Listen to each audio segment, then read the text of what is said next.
La rentrée au Togo, qui s'enrichit avec la vente des manuels scolaires. C'est la rentrée. D'où viennent tous ces documents pédagogiques, Madame Farida Bemba Nabourema?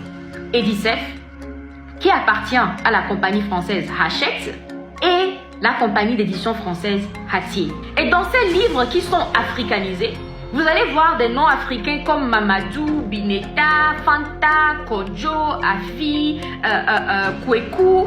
Et vous penserez que ce sont des livres qui ont été écrits par des Africains, mais non. Ce sont des Français qui ont été envoyés en Afrique, qui ont observé notre culture et qui ont écrit leur interprétation de notre culture dans des manuels scolaires.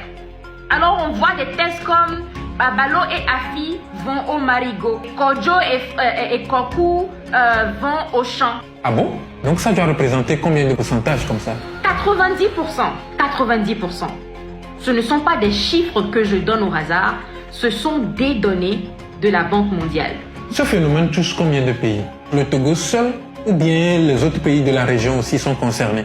Les pays africains dits francophones, le Togo, le Gabon, le Cameroun, la Côte d'Ivoire, le Bénin, Mali, Niger, Tchad, etc. Mais le Togo est un pays indépendant, non? Il peut éditer ses propres livres comme il le veut, il est souverain.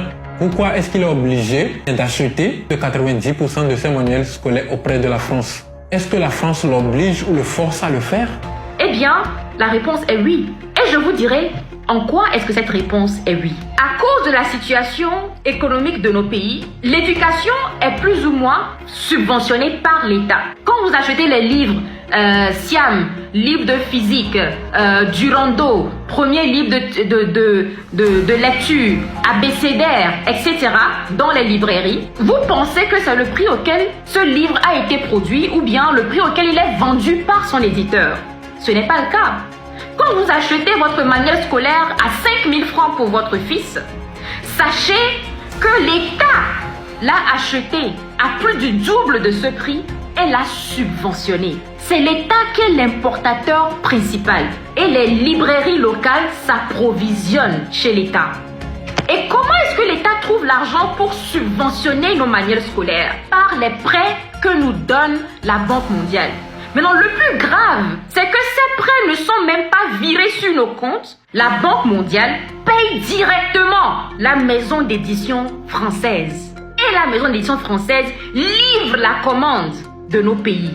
Imaginez des millions d'élèves qui lisent ces livres. Ce qui veut dire que depuis 60 ans, nous remboursons des prêts pour subventionner des manuels scolaires que les maisons d'édition françaises produisent, vendent à un prix surestimé avec aucune compétition.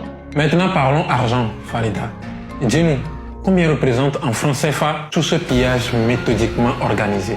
Selon l'UNESCO, l'importation des manuels scolaires en Afrique francophone seule de la France s'élève à 500 milliards de francs CFA sur 10 ans, soit 50 milliards de francs CFA par année.